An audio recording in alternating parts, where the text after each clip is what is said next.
Hey guys, welcome to another episode of Color Connection with Amber. Today I'm sharing fresh summer card designs with this awesome color palette from the May 2020 Inspiration Challenge. I'm hosting this month, so be sure to check out the Inspiration Challenge with the link down below. Today I'm going to be using Inked Flora for the first card, and these have some fantastic large blooms on them. I love the illustrated style of these. And there are several sets in this collection with Inked Flora, Inked Rose, and Inked Bud, and hopefully there'll be more soon. As always, inside the product insert, you'll find loads of inspiration with card examples as well as color palette choices, as well as other stamp sets that would coordinate very well with Inked Flora. To start off, I'm going to stamp the Inked Flora largest bloom with Obsidian Pigment Ink. And then I'll also stamp a couple of the leaves and die cut them with the coordinating dies. Now, at first I thought I was going to just be using these black and white as they were for a really graphic feel to it, but then I decided that they did need a pop of color more than just the background piece that I was going to put together.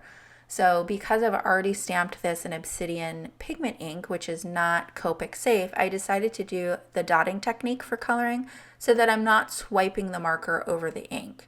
So I'm using buttercream, mango smoothie, orange cream, autumn blaze, and limestone. And I'm using both ends of the marker, so the bullet nib for small dots and then the brush tip nib to add some larger dots. So I'm starting off with the lightest color, buttercream, and then working my way up to that autumn blaze color to add greater amount of contrast. And I'm really just basically adding these dots for the shadows.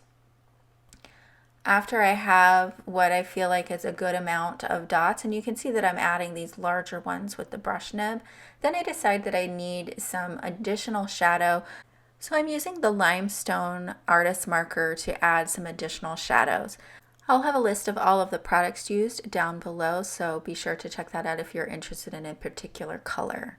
I'm adding sketchy shadows with the limestone artist marker to match the illustrative style of the stamp.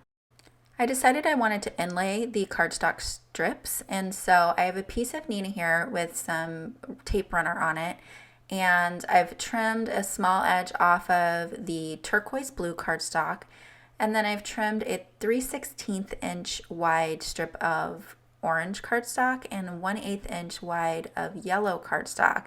I'm just going to inlay those in. And I originally had put that large background piece on first, but I cut it too large. So I just peeled it up and started with the stripes just so that I could trim this off easier on the trimmer. So I trimmed off the extra edges, and here I was deciding between Sentiment Strips and Sentiment Strips 2. Ultimately, I picked Hello there from Sentiment Strips 2, and I'm actually going to stamp that right on the orange cardstock strip that's inlaid. I've cut a piece of orange fun foam, and I'm going to pop up my flower on this. I've cut that with the coordinating die, and I'll get that adhered down. Now here I decided to cut off the overhang, and then I totally regretted it. I think it looks much better with the overhang. So a lot of times I will just make a custom envelope to accommodate the overhang, or I may trim it before I send the card. Here's a close-up, and I think that the gray limestone shadows make such a big difference in the overall dimension of the bloom. And I've added some satin gold sequins to finish off the card, and I really do like that inlaid sentiment. Here I have a circle die, and I've matched this up with the overall size of the Gradient Sunset stamp set, and I'm using that as a guide. Now you could easily die cut a circle. That's the die that comes, the coordinating die that comes with the set. You could easily die cut it, but I wanted this to be a one layer clean and simple card. So I'm going to use this circle as a guide. And I'm going to set up, so obviously I have the water down below, that was stamped in Tide Blue. And then for these three stamps, I thought it would be easier to go ahead and get them lined up and ink them up that way versus lining up one at a time. I thought that there would be more chance for them to be offset. So I'm stamping the first one in buttercream. And what I'll do is I'll just wipe off the stamps, because obviously you can't just ink up the center stamp. Now you could mask it with some post-it tape or a post-it note, but I felt it was just as easy just to wipe off the excess ink from the other stamps, and if a little bit is still on there as residual, I don't think it's going to be a problem.